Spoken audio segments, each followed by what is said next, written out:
Are you ready to rock? I don't know if I did that right. Did I do it right? You tell me. Ladies and gentlemen.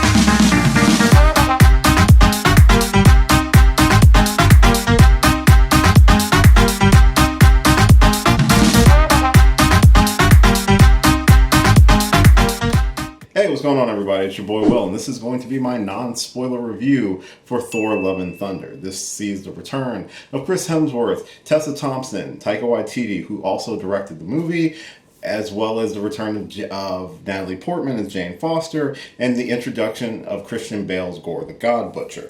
This is a non-spoiler review. I will not be talking about spoilers. This review is mainly meant to give my overall thoughts and opinions on the movie, and just where I see the MCU and Phase 4 going in these first 6 movies that have been released. I will be doing a spoiler review at a later time that should come out in a couple of days, but this is going to be the first one. So before I talk about the movie, I just want to say thank you so much for checking out this video. If this is your first time checking me out, hi again, my name is Will, and I do geeky stuff on the internet. I do reviews, reactions, discussion, gaming, drinking, but it's usually all wrapped around geekiness. So if that happens to be your bag, why not subscribe to the channel? I'm on the road to 500 subscribers. I'm officially halfway there. Just need 50 more to hit our goal, and I could really use the help. So maybe if you do enjoy this video, maybe consider subscribing, or at least share it around, or give it a like, and maybe comment down below and let me know what your thoughts on the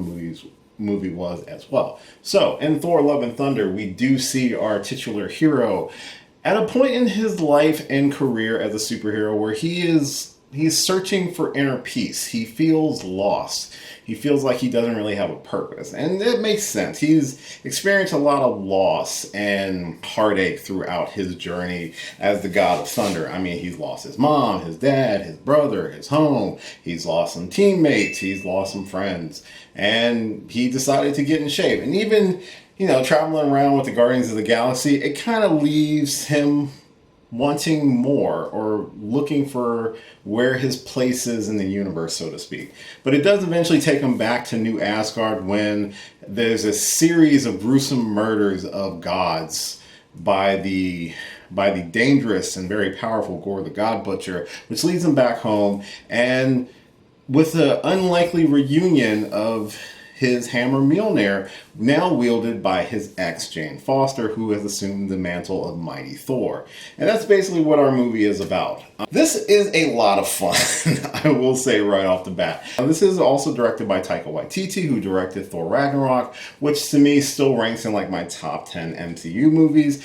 And this is completely Taika's style when it comes to storytelling and comedy, and you can feel it in the way that jokes are delivered, which I never felt like that there were too many jokes in the movie. It's very improv, and that's something that he has admitted that on set he welcomed and really encouraged the actors to improv a lot of the scenes and the lines of dialogue, which could make it seem like the movie doesn't take itself too seriously. But there are serious moments within this movie that rack up the tension as the movie progresses over time. But for me, it felt more like a romantic comedy wrapped up into a rock concert. I mean, even the opening sequence of this movie where Thor is teamed with the Guardians through a good portion of the movie, it is so much fun.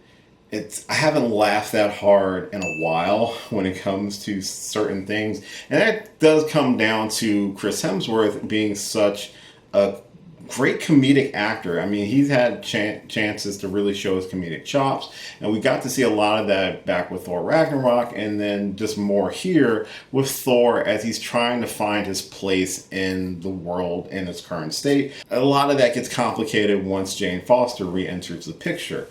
Jane Foster, portrayed by Natalie Portman again, I was so happy that she came back and decided to do the role again. I know previously she didn't have the best experience in Thor the Dark World, so that's kind of why she left the franchise, but I'm glad they were able to bring her back in and give her such a prominent role, and a role that really works well throughout the movie.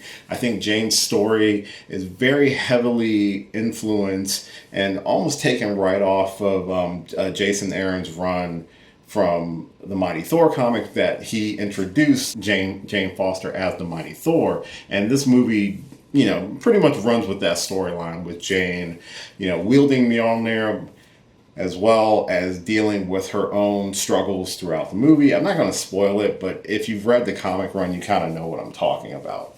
But their interaction, their rekindling of their relationship is really one of the big parts of the movie, and it's kind of one of the through lines that takes us all the way through to the end. Gore the God Butcher, portrayed by Christian Bale, really well done. I really like Christian Bale's performance in this movie.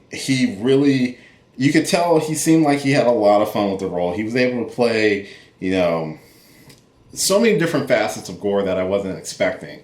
He was humble at first, and then he was disillusioned by the gods and their pettiness and their unwillingness to honor the people that have served them, which led him down this path with the Necro Sword and goes on a murder spree of killing multiple gods throughout the universe and throughout the different realms, which was the catalyst to force Thor to team up with his ex and team up with Valkyrie and Korg to try to get help to stop Gore. But Gore throughout the movie he was a real threat, which was awesome. But he was complex. He had different motivations than you would think of just a menacing villain to have.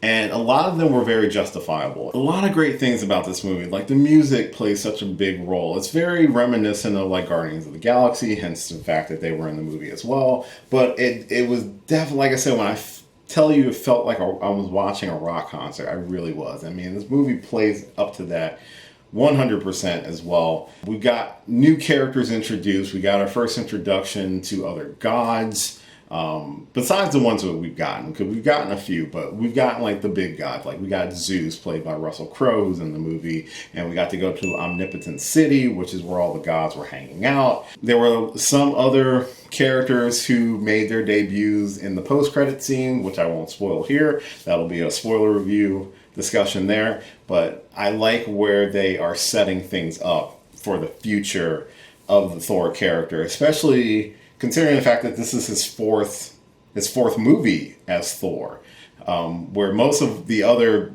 big name Avengers have only gotten 3. So this is very surprising of how they're breaking the mold with Thor and how they're able to tap in more of that character and of that character's world, and getting some return characters as well besides some of the new characters that have been revealed. So it shows the surprising popularity of the Thor character when originally he wasn't the most popular, not until Taika came along. The movie is a lot of fun. It definitely kind of continues this trend with Phase 4, where the movies are not necessarily all telling the same story. They are allowed to tell different stories, and that allows the directors to kind of have free range of how they share those stories with us.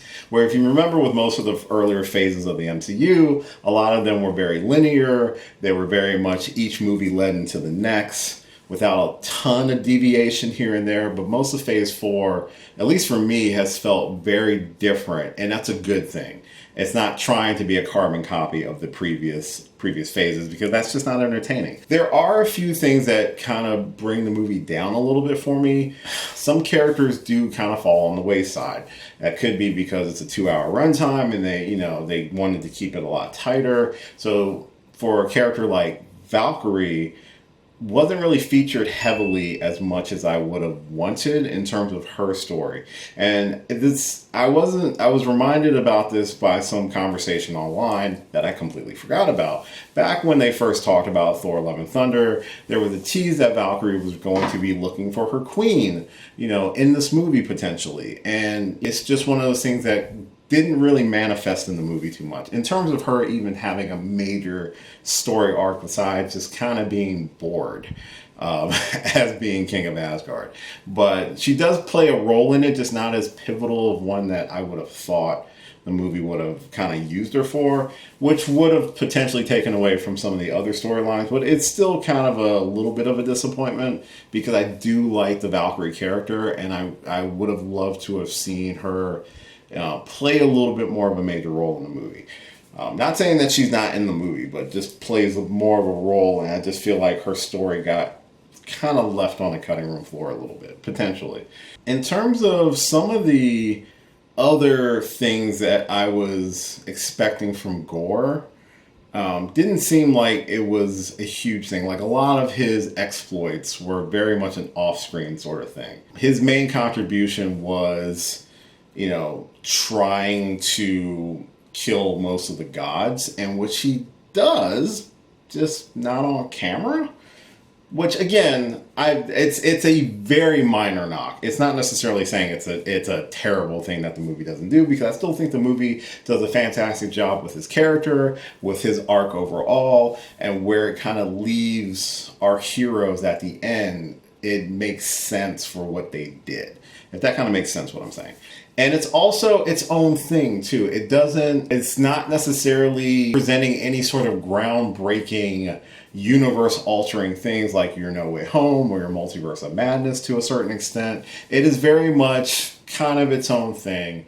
And that works for me. It's nice to just have our hero go on a journey that's meant to further their own story. Considering this hero has been in the MCU for so long, and to still find new avenues and facets of that character that are interesting is really impressive and really exciting. But based off of how the movie ends and with the post-credit scenes, I have some theories.